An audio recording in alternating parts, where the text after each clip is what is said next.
महावीर भगवान की।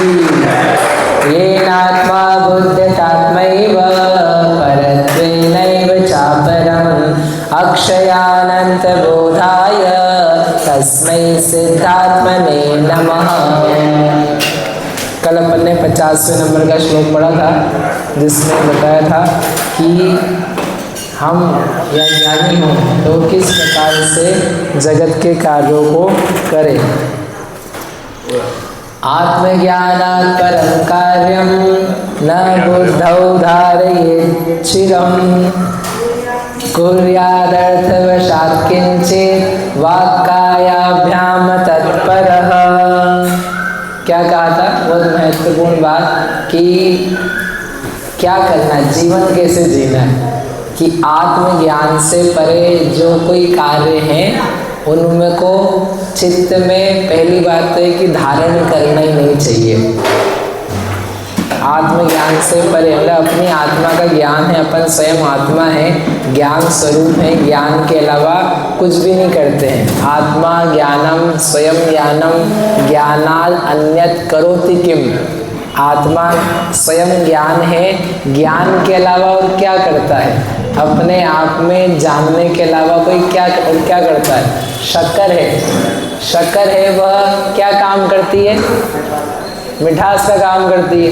तो शक्कर क्या मिठास के अलावा कुछ और काम कर सकती है क्या? शक्कर को मिठास के अलावा आप लोग कहीं और, जैसे समझो सफ़ेदी करनी है तो क्या सफ़ेदी करने के लिए सफ़ेद शक्कर को यूज़ करते हैं क्या? चलो वो भी सफ़ेद है, चूना भी सफ़ेद है, नहीं, उसको क्या मिठास के लिए यूज़ करते हैं। मिर्ची है, मिर्ची को किस लिए यूज़ करते हैं? तीखेपन के लिए। मिर्ची काय से बनी हुई है? तीखेपन से बनी हुई, उसका काम तिखास है, उसके लिए यूज़ करते हैं।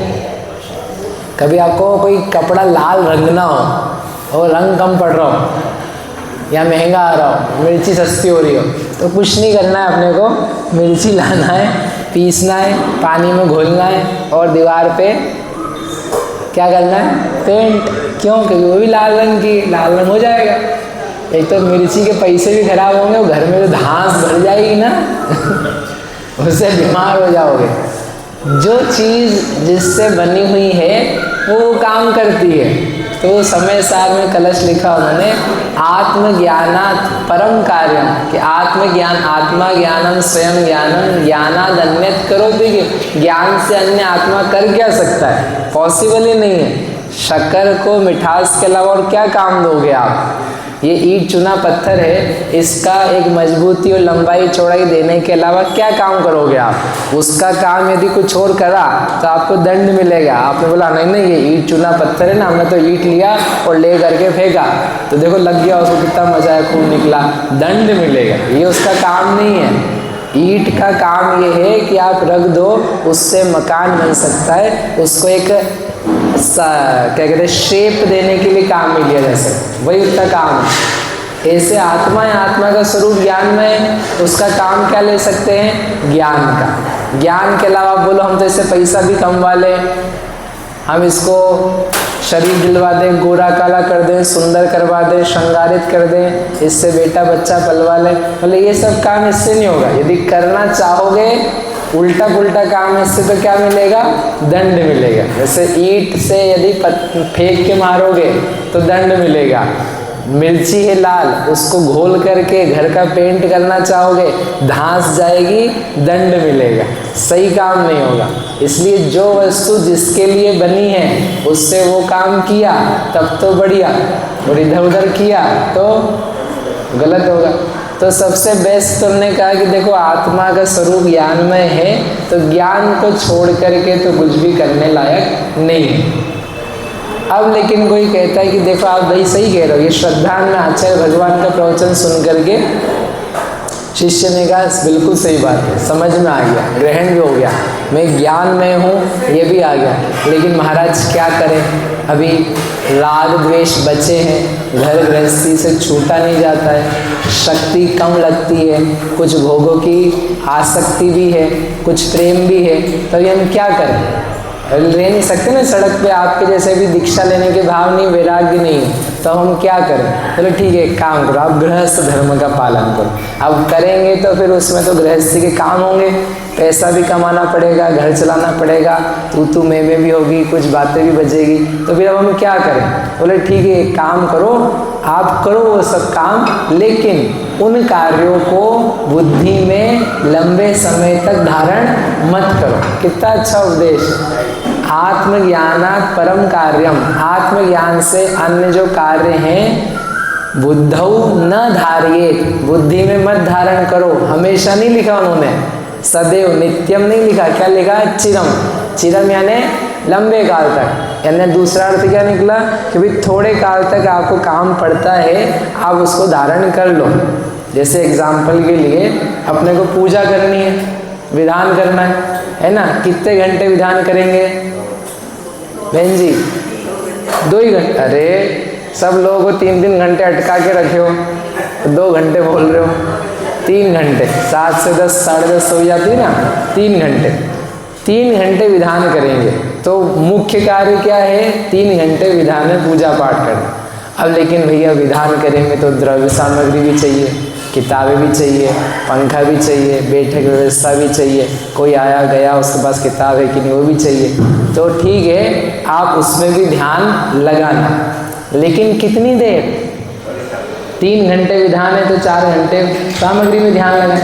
नहीं, 3 घंटे विधान है तो 15 मिनट 20 मिनट देख लेना एक बार, बीच में आधी घंटे में एक बार देख लेना द्रव्य पूछा कि नहीं, खाली तो नहीं है। अब तुम घड़ी जा करके द्रव्य चढ़े, क्यों है कि नहीं, थाली है कि नहीं, वहाँ खड़े हो जाओ, कौन आया कौन नहीं आया, वो वहाँ पे खड़ा, जल्दी आ, तू बैठ। तो अब बताओ कि आप विधान में बिल्कुल लगे हुए हो कि विधान के लिए जो आवश्यक बाहरी काम है उसमें लगे हुए?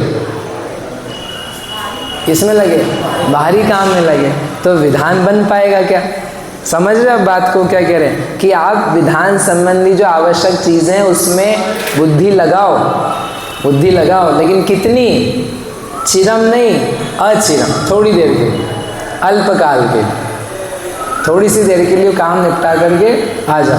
अपन भोजन करने बैठे तो भोजन करना है अपने को, तो भोजन करने के लिए भोजन चाहिए, तो अपन करेंगे 15-20 मिनट, लेकिन उसकी जो तैयारी करनी है थाली लगाने की, बस बनाने की नहीं बोल, थाली लगाने की, उसमें कितनी देर लगाओगे?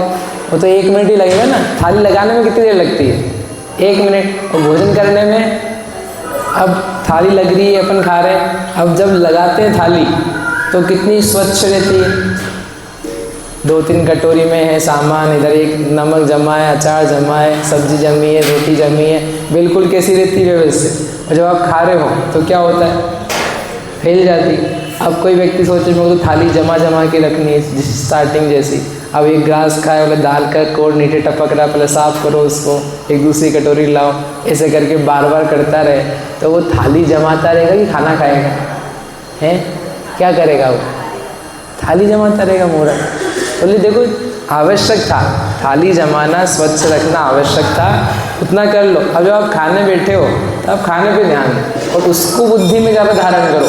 थाली खराब ना हो जाए, इस बात को ध्यान में रखेगा तो क्या भोजन कर पाएगा? भोजन काहे के लिए? करने के लिए ना। तो ऐसे ही हमारा मुख्य कार्य, हर आत्मा का मुख्य कार्य ज्ञान स्वरूपी निज आत्मा को जानने के लिए, लेकिन इस गृहस्थ जीवन को, मनुष्य जीवन को चलाने के लिए कुछ अन्य कार्य करने पड़ते हैं। तो बोले ठीक है, एक्सेप्टेड, स्वीकार है, लेकिन धारियत न चिरम, चिरकाल तक मत धारण करो, जितना बन सकता है जिससे अपना जीवन चल जाए उतने में काम करके, सबसे प्रधान काम है आत्मा के जानने का, वो काम करो। एक श्लोक है, हम बचपन से सुनते हैं, आप लोगों ने सुना होगा, कला 72 पुरुष की, तामे 2 सरदार। सुना कभी? सुना है हमने कई बार। कला 72, पुरुषों की कितनी कलाएं होती है? 72, और स्त्रियों की कितनी होती है? 64। शास्त्र में दी है, क्रिया विशाल नाम का पूर्व है द्वादशांग में, उसमें स्त्रियों की 64 कला और पुरुषों की 72 कला, उसका वर्णन। तो क्या है? कला 72 पुरुष की, लेकिन अब 72 तो किसी से पूछे मालूम नहीं, तो उनका सुनो, तामे 2 सरदार, उसमें दो ही सरदार है, मतलब दो मुख्य है। एक जीव की जीविका, दूजी जीवोद्धार। एक जीव की जीविका, दूजी जीवोद्धार। मतलब दो मेन आपको पुरुष को काम करने हैं कि लिविंग कैसे हो, मतलब अपना घर गृहस्थी खाना पीना कैसे चले, गृहस्थी कैसे चले, पैसा कैसे कमाया जाए, सरल भाषा में वो पैसा कमा के घर को मैनेज कैसे किया जाए। एक तो ये कला मुख्य है, पहले ये करो, और इसके साथ में फिर क्या करो, दूजी जीवोद्धार। इस जीव का उद्धार कैसे हो, मैं आत्मा हूँ, मैं इस मनुष्य भाव में आया हूँ, मेरा कल्याण कैसे हो। ये दो काम समझने सीखने के लिए हैं। बाकी कलाएं तुमको आती हो तो ठीक, नहीं आती हो तो ठीक, लेकिन इससे एक तो मनुष्य जीवन चलेगा, और इस मनुष्य जीवन में हम आए जिसके लिए हैं वो काम चलेगा। जीविका होगी तो मनुष्य जीवन चलेगा, और हम आए मनुष्य भाव में जिसके लिए हैं वो होगा जीवोद्धार से। इसलिए प्रधान कर्तव्य, देखो जितने लोग बैठे हैं यहाँ पर, ये सब जीविका से सेटल्ड लोग बैठे हैं। हाँ तो बोलो, किसी को घर में रोटी दाल चावल की, घर में छत टपकने की समस्या तो नहीं है ना? आशीष जी, राजकुमार जी, कोई दिक्कत तो नहीं है? सवारा खाना पीना भोजन सुबह शाम मिल रहा है, नाश्ता चाय दूध सब मिल रहा है, तो अपन एक चीज़ से तो हो गया अपना काम। अब दूसरा काम है ना, कौन सा? जीवोद्धार। तो आप बोल सकते भैया आए ना हम सुबह सुबह, अरे वो कह रहे हैं कि अन्य कार्य को चिरकाल तक धारण नहीं करना है, इस काम को चिरकाल तक धारण करना है। अपन उल्टा कर रहे हैं, उस कार्य को चिरकाल तक धारण कर रहे हैं, और मंदिर आकर के अपने आत्म कल्याण के कार्य को न चिरम बुद्धौ धारयेत, चिरकाल तक नहीं धारण कर रहे हैं। कितनी देर के लिए? थोड़ी देर के लिए, थोड़ी देर के लिए धारण कर, रिवर्स चेंज कर। टाइम ज़्यादा था मंदिर में, ये नहीं बोल रहे हैं, लेकिन आत्म कल्याण में जीव हूँ, मेरे लिए व्रत संयम हितकारी है, मेरी आत्मा का जानना हितकारी है।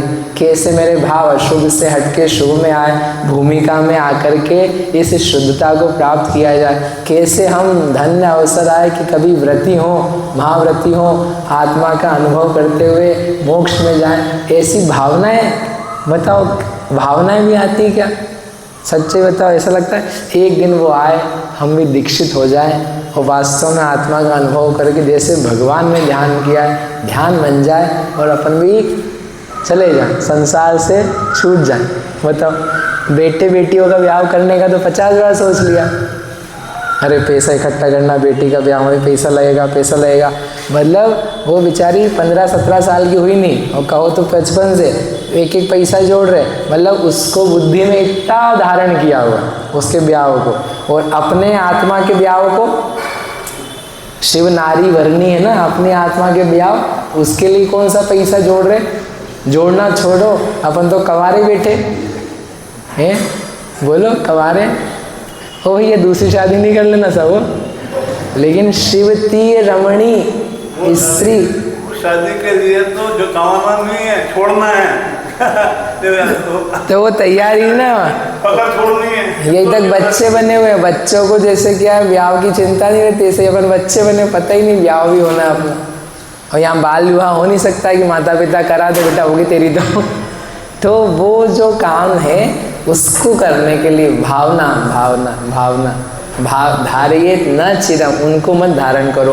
फिर इनको कैसे करें, वो दूसरी लाइन में लिखा है, अतत्पर होके वो अपन कल सीखेंगे। अब करें तो उन कामों को कैसे करें, कम धारण करें ये आया, अब जितना करें वो भी कैसे करें वो नेक्स्ट लाइन में कल करें। मतलब महावीर भगवान जय।